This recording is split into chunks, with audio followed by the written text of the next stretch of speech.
আজকে রাতে আমরা সিলেটে স্টে করব, তো ভাবলাম আজকে আমরা শাহজালাল বিজ্ঞান ও প্রযুক্তি বিশ্ববিদ্যালয় থেকেই ঘুরে আসি।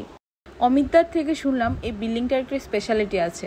যদিও আমরা চারদিকে ঘুরি নাই, বাট এটা দেখে বোঝা যাচ্ছিল এটা একটা ট্রায়াঙ্গেল শেপের বিল্ডিং। ইভেন এটা প্রতিটা দিক থেকেই ট্রায়াঙ্গেল শেপ। আমাদের সাথে যে অমিতদা ছিল, উনি হচ্ছে এই ভার্সিটির স্টুডেন্ট, এক্স স্টুডেন্ট। তো ওনার জন্যই অ্যাক্সেসটা পেয়েছি। এখানে আমরা যখন ঢুকছিলাম আমাদেরকে ঢুকতে দিচ্ছিল না, তো দাদা যখন পরিচয় দিয়েছে তখনই ঢুকতে পেরেছি। হয়তো বা আগে এই সিস্টেমটা ছিল না, এখন করে থাকতে পারে।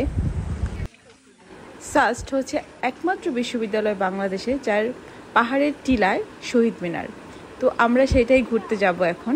তার আগে একটা আইসক্রিম খেয়ে নিয়েছি, কারণ অনেকগুলো সিঁড়ি উঠতে হবে আর অনেক গরম লাগছে। আমরা কিছুক্ষণ এখানে ছিলাম, এনজয় করছিলাম চারদিকটা। শহীদ মিনারটা যেহেতু অনেক উপরে, এখান থেকে চারদিকের ভিউটা খুব সুন্দর আসছে। এই জায়গাটা আমার খুবই ভালো লাগছে। আর এখানে এসে না আমার একটা জাহাঙ্গীরনগর ইউনিভার্সিটিরও ফিল হচ্ছে, কারণ দুইটা ইউনিভার্সিটির মধ্যে গাছ আর গাছ, সবুজে সবুজে ভরা। তো এই জন্য একটা এরকম ফিল হচ্ছে। এই তো আমরা এখন এই লম্বা সিঁড়িটা দিয়ে নিচে নেমে যাব।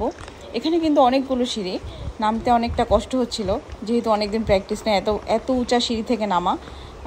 সো আমরা এখন চলে যাব অন্য একটা জায়গায়। যেহেতু এখনও সন্ধ্যা হয় নাই, অনেকটা সময় বাকি আছে এখনও, তো ভাবলাম আমরা শহরের আশেপাশে আর কি আছে, শহরের মধ্যেই বা আর কি আছে, কোথায় যাওয়া যায়। তো অমিতদা একটা ভালো অপশন বললো, আমরা সেখানেই যাচ্ছি। ভাই ট্রাস্ট মি, এত সুন্দর শহরের মধ্যে একটা টি গার্ডেন আছে। এরকম একটা টি গার্ডেনে আমরা প্ল্যান প্রোগ্রাম করে তারপর দেখতে যাই।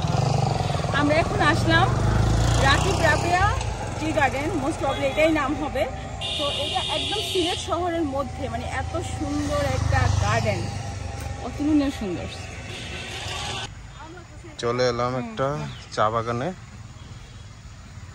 শহরের খুব কাছেই। এটা হচ্ছে পাঠানটুলির পিছনে এলাকায়।